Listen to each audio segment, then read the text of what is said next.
Kalau kita lihat dari kenaikannya, memang paling tinggi ada di saham. Tapi tantangannya adalah gimana cara memilih saham yang terbaik gitu. Itu yang perlu analisis yang sangat kuat gitu. Nah, kemudian kalau di Bitcoin bagaimana? Memang kenaikannya signifikan dalam 5 tahun terakhir, lebih dari 200%. Tapi tantangannya adalah bagaimana mentalmu kuat menghadapi fluktuasi yang sangat-sangat wow sekali setiap harinya, karena pasar kripto itu tidak pernah tutup. Emas ini mungkin kenaikannya tidak signifikan banget dibandingkan saham atau Bitcoin gitu. Tapi secara mental kamu akan sangat-sangat lebih tenang. Tidak ada satu investasi yang terbaik yang berlaku sama untuk semua orang. Yang ada adalah investasi terbaik menurut kondisi modal dan mental kamu. Ya, di video kali ini aku mau memberikan gambaran gitu, perbandingan antara berbagai instrumen investasi dalam 5 tahun terakhir. Jadi saya mau membandingkan performa investasi antara emas, saham, dan Bitcoin dalam 5 tahun terakhir. Kondisinya seperti apa, mana yang paling banyak memberikan profit, dan bagaimana perjalanan selama 5 tahun itu. Kita mulai dari emas. Emas di sini aku coba pakai satu patokan, yaitu emas Antam. Karena ini adalah brand emas yang paling bagus menurut kualitas sertifikatnya. Dia memang mengantongi sertifikat yang bisa dipasarkan ke luar negeri dengan harga yang sama dengan brand itu gitu. Jadi kalau brand-brand lain ketika mau dijual di luar negeri mungkin akan setarakan dengan harga emas dunia, dan mungkin akan sedikit lebih murah harganya, sedikit turun daripada harga pasaran brand itu gitu. Nah, kita mulai dari emas Antam. Emas Antam saat ini kita ambil video di hari Selasa tanggal 21 Oktober 2025, dan di hari ini harga emas Antam itu di web resminya adalah sebesar 2.493.000. Itu kalau kita track ke belakang, di tahun 2020 harga emas Antam per gram adalah senilai 950.000. Jadi dalam 5 tahun dia sudah naik sebesar 163,44%. Jadi jika 5 tahun yang lalu kamu investasikan 10 juta rupiah di dalam emas Antam, kamu beli emas Antam 10 juta rupiah buat beli emas Antam semuanya, maka hari ini nilai kekayaanmu adalah setara dengan 26,24 juta rupiah. Jadi sebesar 26.244.400 rupiah. Jadi naik sebesar 16 juta rupiah. Itu teman-teman. Dalam 5 tahun nggak ngapa-ngapain, naik 16 juta. Nah, sekarang kita ke saham. Di saham kita nggak bisa langsung beli IHSG gitu, nggak bisa. Kita harus masuk ke instrumen-instrumennya. Di dalam IHSG sendiri, di Bursa Efek Indonesia itu kita ada lebih dari 900 perusahaan di sana. Jadi ketika kita mau beli saham, kita akan beli saham perusahaan tertentu. Nah, di sini aku mau ambil 5 contoh saham untuk kita lihat tracknya dalam 5 tahun terakhir. Nah, tentu saja saham ini nggak semuanya bagus gitu. Maksudnya di dalam 950 lebih perusahaan itu ada juga yang kemudian merugi, ada juga yang stuck. Tapi kalau kita pintar dalam memilihnya, kita sudah menganalisis laporannya dulu, fundamentalnya seperti apa, bisnisnya seperti apa, harusnya sih nggak rugi ya. Dia akan mengalami kenaikan. Nah, kita ambil contoh dari sektor energi dulu, sektor batubara, sektor energi. Di sini ada saham Petrosi dengan kode saham PTRO. Nah, saat ini harga PTRO itu sebesar Rp6.875 per lembarnya. Jadi kalau beli satu lot saham saat ini butuh modal sekitar 687.500 rupiah. Nah, itu untuk per lotnya. Nah, saham Petrosi ini juga pernah melakukan stock split 1:10. Jadi harga, kalau kita setarakan dengan harga sebelum stock split, per lembar itu sekarang adalah sebesar Rp68.750. Nah, kita ambil harga itu teman-teman. Jadi kalau di 5 tahun yang lalu harga saham PTRO itu sebesar Rp1.480 per lembarnya. Jika tidak melakukan stock split, hari ini harganya Rp68.750. Nah, kalau kita hitung dengan harga stock split, berarti 5 tahun yang lalu harga per lembarnya adalah Rp148. Jadi dalam 5 tahun terakhir ini saham PTRO sudah naik sebesar 4.545,27%. Yang artinya kalau kamu investasi 10 juta di 5 tahun yang lalu di saham PTRO, terus kamu diemin aja, hari ini 10 jutamu itu udah berubah menjadi Rp464.527.000. Sudah naik lebih dari 4.000%. Kita ambil contoh saham yang lain, yaitu saham dari Petrindo dengan kode saham cuan. Nah, kode saham cuan ini juga pernah melakukan stock split 1:10, sehingga harga hari ini itu adalah Rp2.340 per lembar atau Rp234.000 per lot. Nah, jika tidak melakukan stock split berarti harganya setara dengan Rp2.340.000 per lotnya. Nah, kita track 5 tahun yang lalu, saham ini belum ada karena dia baru listing di tahun 2023. Berarti umur saham ini di publik itu baru 2 tahun. Nah, dalam 2 tahun ini harga listingnya dia, harga ketika IPO adalah Rp200 per lembar. Atau kalau kita stock split 1:10 berarti harganya setara Rp20 per lembar.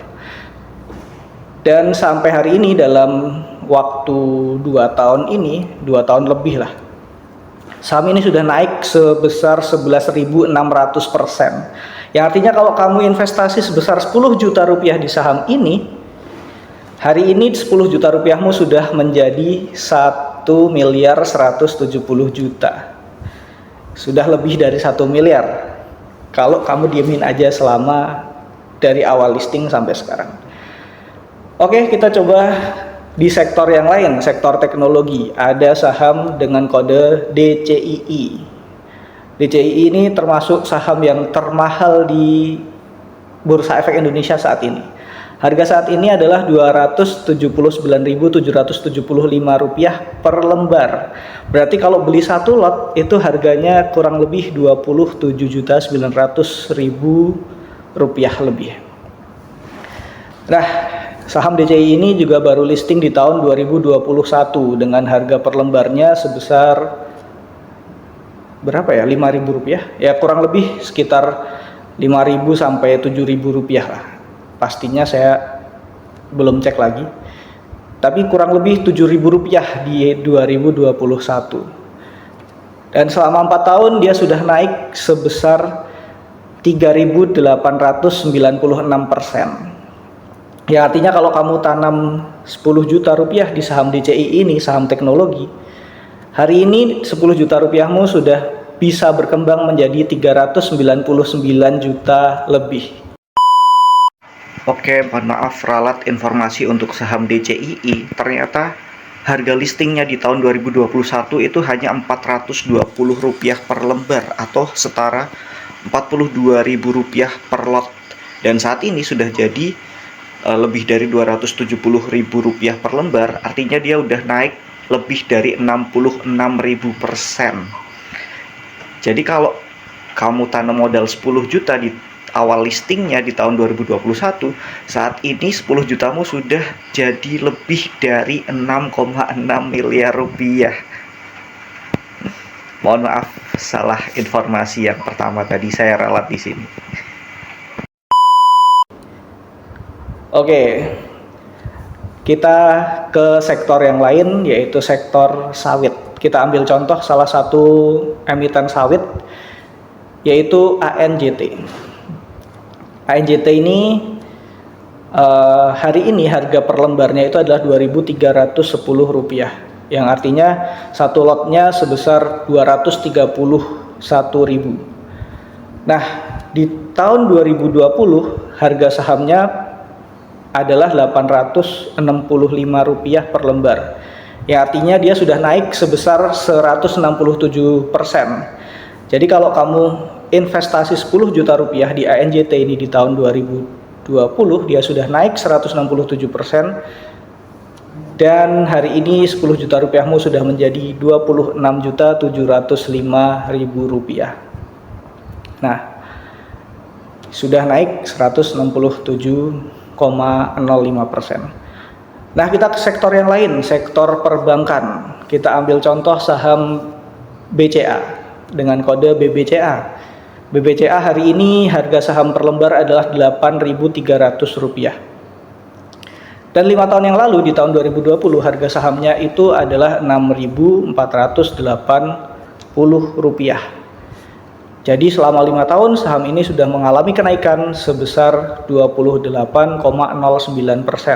Jadi kalau kamu investasikan 10 juta rupiah di saham ini, hari ini 10 juta rupiahmu sudah menjadi Rp12.808.000. Itu adalah beberapa contoh saham. Ya masih banyak lagi tentu saja karena ada 900 lebih.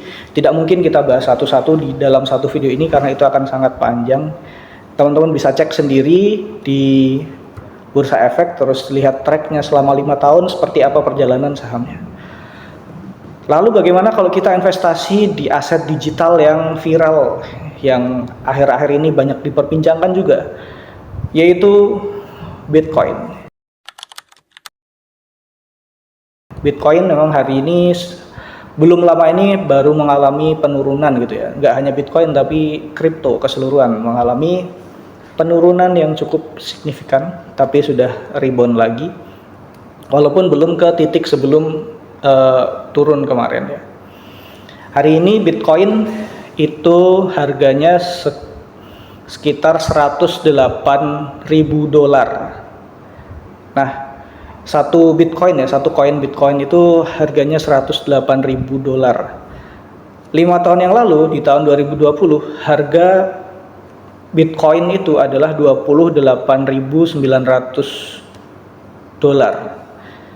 Jadi sudah mengalami kenaikan dalam 5 tahun terakhir sebesar 272,52%. Ya artinya kalau kamu investasi 10 juta rupiah di Bitcoin di 5 tahun yang lalu, hari ini 10 juta rupiahmu sudah menjadi 37 juta rupiah. Nah, jadi itu beberapa perjalanan instrumen investasi yang berbeda-beda teman-teman. Lalu mana yang terbaik? Ya, jawabannya tergantung dirimu. Kalau kita lihat dari kenaikannya, memang paling tinggi ada di saham. Tapi tantangannya adalah gimana cara memilih saham yang terbaik gitu. Itu yang perlu analisis yang sangat kuat gitu. Kita harus tahu bagaimana kondisi pasar, kita harus melihat bagaimana kondisi geopolitik dunia, kita coba lihat laporan keuangannya seperti apa, kita lihat dalam beberapa tahun itu dia mengalami dia melakukan aksi korporasi apa, mungkin melakukan akuisisi atau melakukan atau ada bisnis baru atau ganti kepemimpinan atau apa, itu sangat berpengaruh dengan harga saham juga. Jadi tantangannya di situ, bagaimana memilih saham yang terbaik. Nah, kemudian kalau di Bitcoin bagaimana? Memang kenaikannya signifikan dalam 5 tahun terakhir, lebih dari 200%. Tapi tantangannya adalah bagaimana mentalmu kuat menghadapi fluktuasi yang sangat-sangat wow sekali setiap harinya, karena pasar kripto itu tidak pernah tutup. Dia buka 24/7 gitu, setiap hari buka, 24 jam juga buka. Beda dengan di pasar modal. Kalau di pasar modal ada jam bukanya dari jam 9 sampai jam 5 sore, dan setelah itu tidak ada perdagangan saham lagi. Jadi kalau kita mau memantau ya cukup di jam-jam itu aja, nggak perlu sampai 24 jam. Berbeda dengan di pasar kripto. Nah, kemudian bagaimana dengan emas? Emas ini mungkin kenaikannya tidak signifikan banget dibandingkan saham atau Bitcoin gitu. Tapi secara mental kamu akan sangat-sangat lebih tenang. Karena kalau kita lihat grafik pertumbuhannya, dia yang paling stabil di antara semua instrumen investasi yang tadi saya sebutkan. Gitu. Jadi kalau mentalmu itu tidak siap menghadapi fluktuasi yang nah, emas adalah investasi yang terbaik untukmu karena dia cenderung stabil kenaikannya.